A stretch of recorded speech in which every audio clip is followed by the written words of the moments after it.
That is the mindfulness that we should prepare ourselves to surrendering ourselves. Just as we would be ready to give up our lives for God, let us live for God.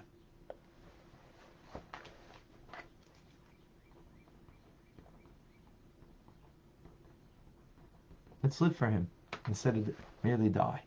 In other words, He is giving me life by bringing a soul into me. He will eventually take it away from me. Now what's left is to live. How? By being united and connected with Him.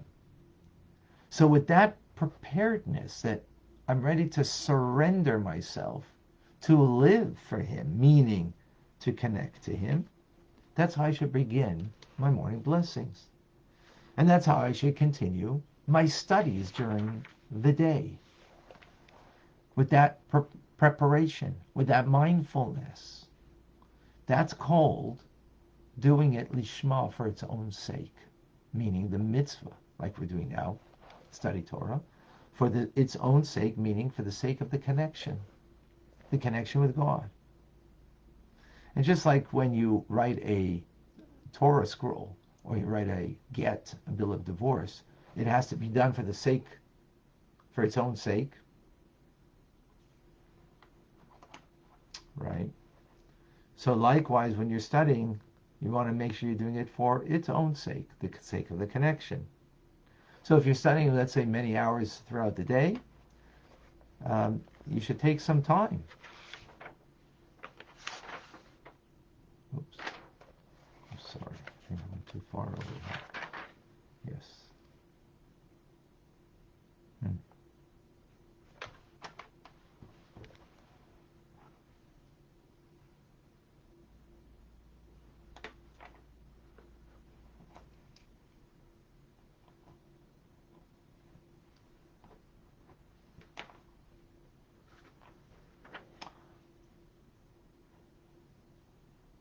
So with this preparedness again, you come and make your blessings. With this mindfulness, we study Torah, that we're ready to give over our soul that God has given us to Him. What does it mean to give it over? To connect to Him.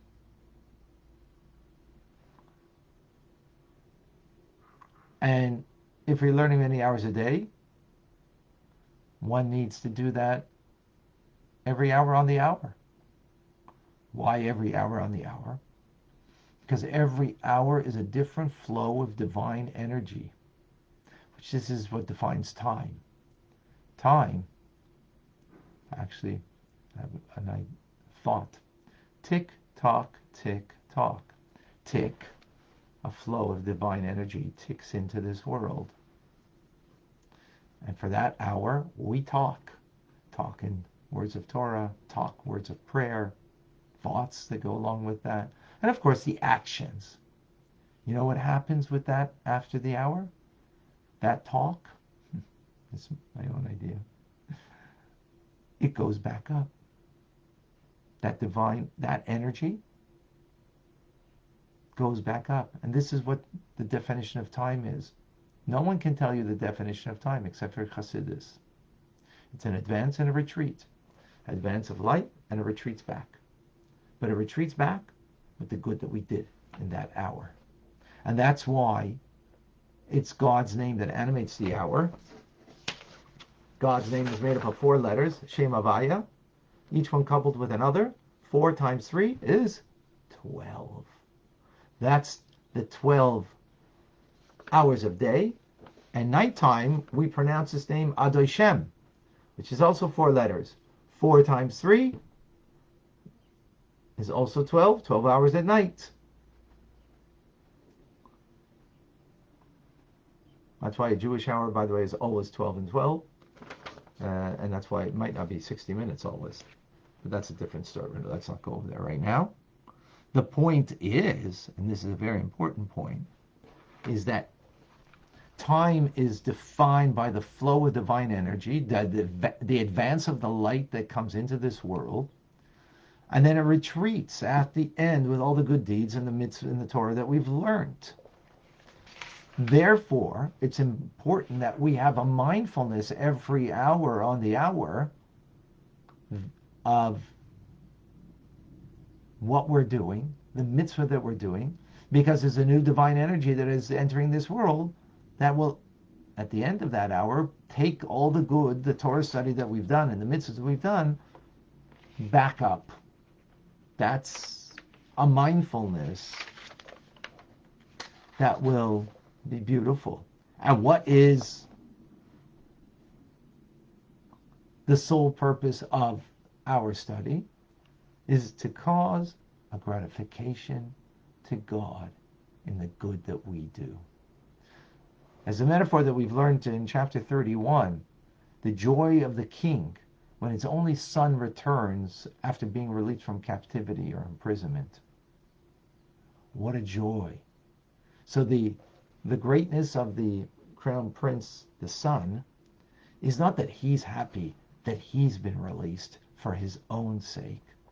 Of course he's happy, but that's not what he is overtaken by. My father must be so worried. He must be in such agony. What a pleasure he will have when he sees that I've been released from prison. This is something that we're capable of, returning our soul to God that's been imprisoned. Imprisoned because we have an animal soul that has its own agenda and doesn't want to be connected to God. It just wants to seek pleasure and have fun.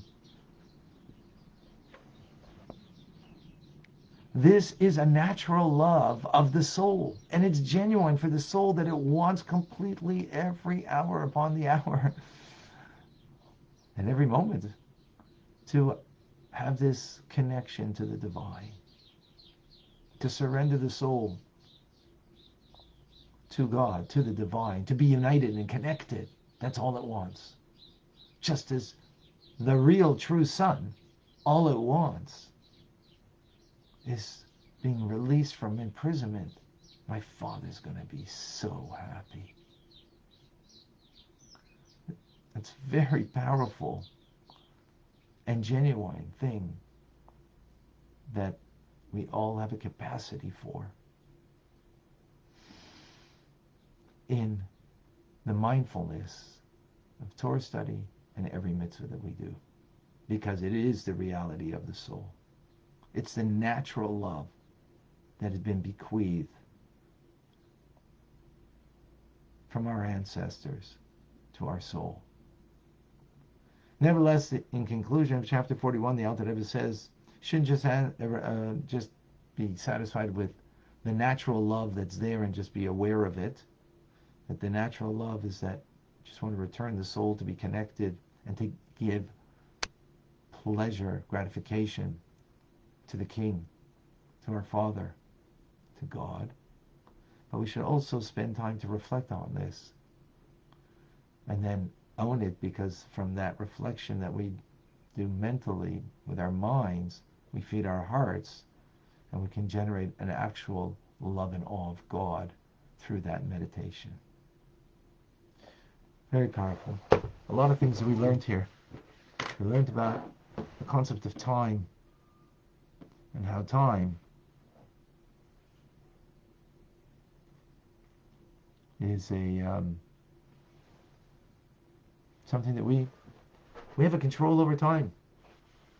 There's a lot of anti-Semites out there, and boy, if they got a hold of this one, that we the Jews, we control time, because we know the origins of time and how we're sharing it with everybody. You too can control time, even if you're not Jewish. How? When you understand tick-tock, a tick, a divine flow of energy comes in, and the good that we do goes back up. That's pretty powerful. Okay, any questions, any comments?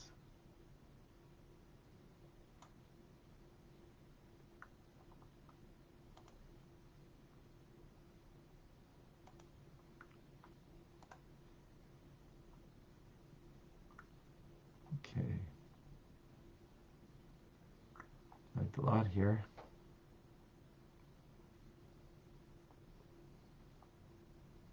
Brett, does the connection with the divine wax and wane? Does the performance of mitzvahs accumulate over time? Is a connection facilitated with repeated mitzvahs? Excellent question. Yes, it waxes and wanes because we're human. Right? So sometimes we're more mindful, sometimes we're more engaged, sometimes less. Absolutely correct. But mitzvah gereretz mitzvah. One mitzvah causes another mitzvah. So by engaged in the mitzvah, we bring upon another mitzvah. Absolutely. So we'll facilitate the next one. Yes, very good.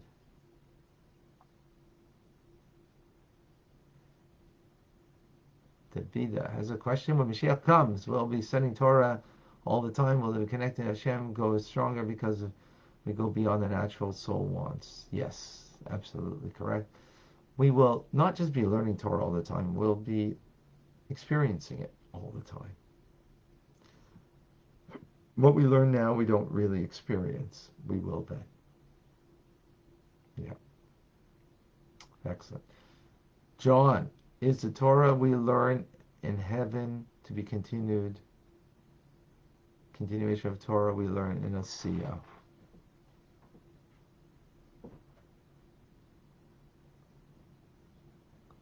What we learn here is what we learn later.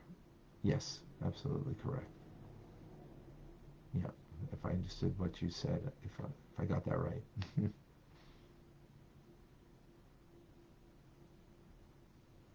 Yeah, very good. Anybody else? Question, comment, thought?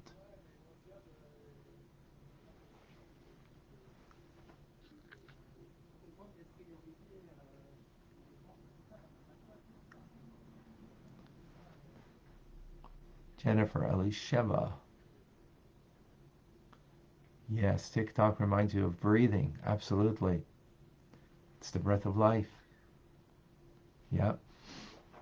It is, because inhale, exhale. You take in, then you give out. So you take in, you're taking from above, you're taking it in, but then you're giving out. So you're giving something now, right? So you're giving something. That's your Torah mitzvahs that you're giving in the metaphor. Very good. Thank you, Elisheva.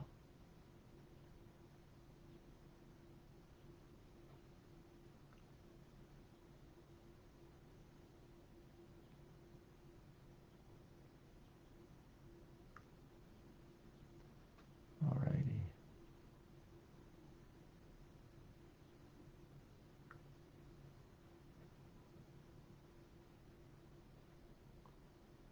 Okay, thank you, JB.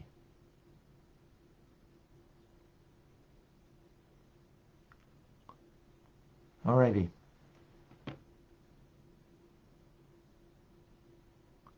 Oh. Norm, please share with us. Hi, Rabbi Fine and everybody, and I just wanted to check in and just connect for a minute. I wanted to share that I had a really fun and meaningful Suda Mashiach last night. Beautiful. It was a great way to end Pesach, right? With that special meal. It was really fun. I've never done it before. So. Oh, beautiful. Thank you for sharing that. Yeah, it was really wonderful. And I came in at the tail end here, and I got all excited when you said we could control time. And I know it was a little bit tongue-in-cheek, but I don't know if you wanted to explain it a little bit more. Or... Well, I think that's what we explained, is that, the flow of divine energy comes in, and we can add to the flow of the divine energy of time as it removes from this world. It goes back up. It goes back up. That's what defines time. But it goes back up with the Torah that we've studied, the mitzvahs and the good deeds that we've done.